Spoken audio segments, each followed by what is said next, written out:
สวัสดีครับผมนายจารมกรรนักศึกษา69000312วิศวกรรมไฟฟ้าวันนี้จะมาถามเรื่องน็อตที่ศูนย์นะครับ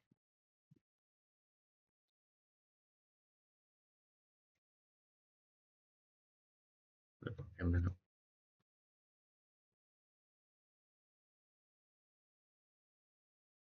หาเรื่องมานะจะเลือกเป็นคอนเนอร์เรคแทงเกิลดีฟอนต์เพลนนะ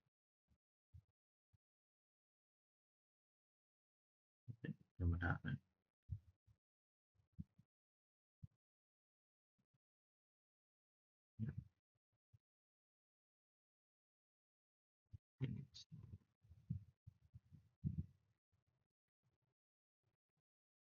อันนี้ครับ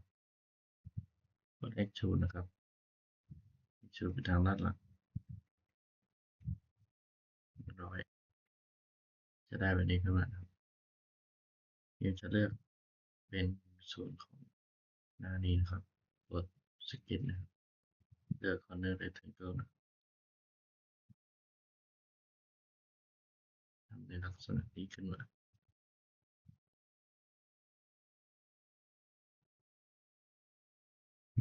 Smart Dimension นะครับ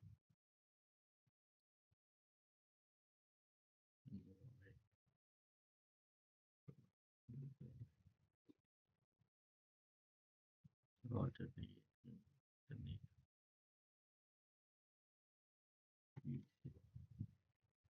จะได้ในลักษณะแบบนี้ขึ้นมานะ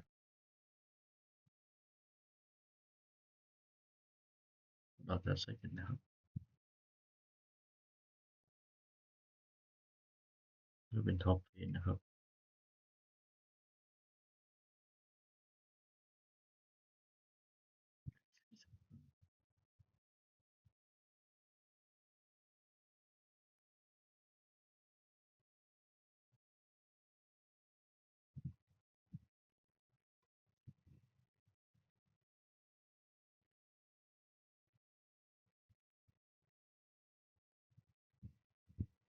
เป็น100ครับ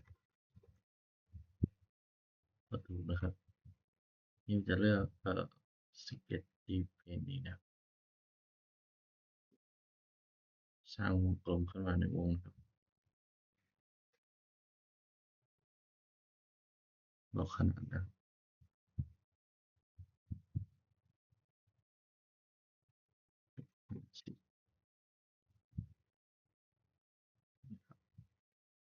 จะได้ในรูปแบบนี้ขึ้นมากดออกนะครับปิดตาจะเลือกที่หน้านี้นะครับกดสเก็ตขึ้นมา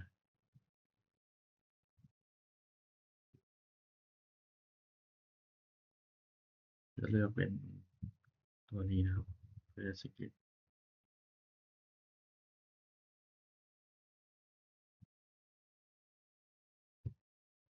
บอกขนาดนะครับเป็น20ตัวนี้เป็น10นะครับขนาดจากตัวนี้ถึงกลางครับจะได้ในรูปแบบนี้ขึ้นมายังใช้คำสั่งวัดคัดนะครับเลือกทั้ง4ตัวนี้เราก็จะได้ในรูปแบบนี้ขึ้นมามีคำสั่งตัวนี้พิมพ์ให้เราเล่นนะครับก็คือวงเข้าวงนอกนี่คือเนี่ยมิดเพจเซตทูเพจนะ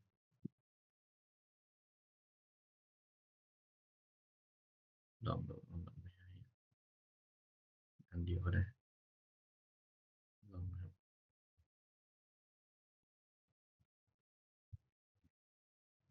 กดโอเคนะครับเราก็จะได้ในรูปแบบนี้ขึ้นมากด delete นะ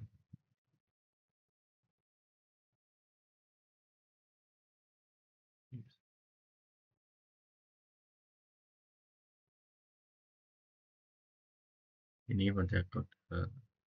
ที่วงกลมนะครับ edit sketch จะเลือกใช้เป็นตัวนี้นะครับสปายที่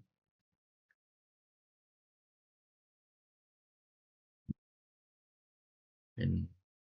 แป้นมีทั้งหมด8 อัน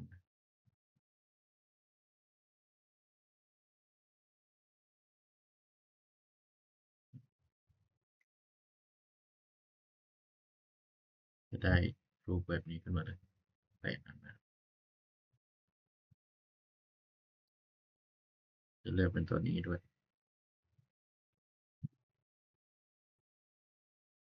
ใช้คำสั่งเลยครับสปายให้มี8 อันนะกดโอเค8อันนี้ตัวนี้ก็จะมี8 อัน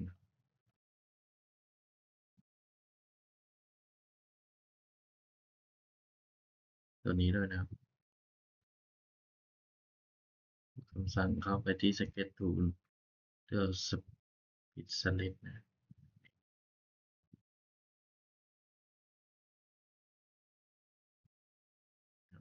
ก็จะมี8 จุดแบบนี้เลยทุกอัน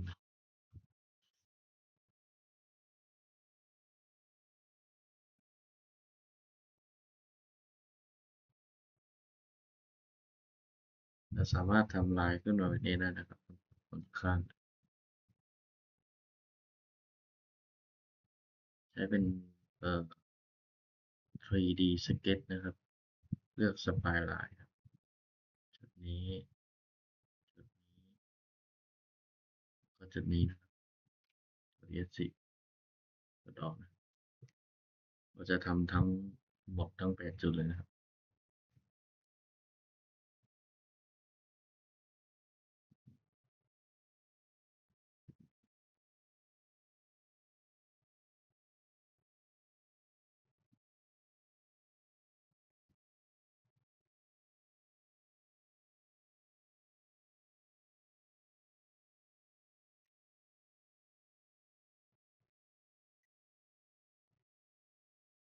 นี่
จะได้วางแบบนี้นะมันจะกดคำสั่งเลยนะไปกดนะเลือกตัววงกลมตัวนี้แล้วก็ตัวนี้นะ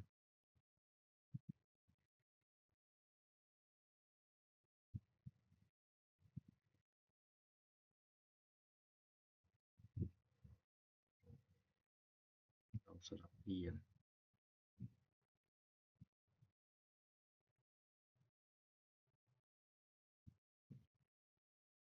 จะเลือกเป็นเพื่อเป็นตัวเส้นทั้ง8 ที่เราวาดนะ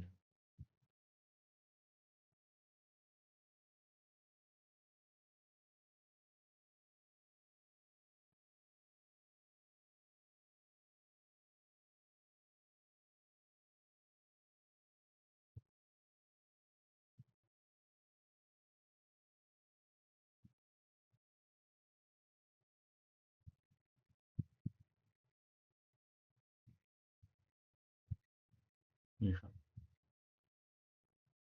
กดถูกนะก็จะได้ในส่วนนี้ขึ้นมาที่เป็นวงสวยๆแบบนี้เลย ก็ขอจบการนำเสนอเรื่องDoctor Cut ไว้เพียงเท่านี้ก่อนครับ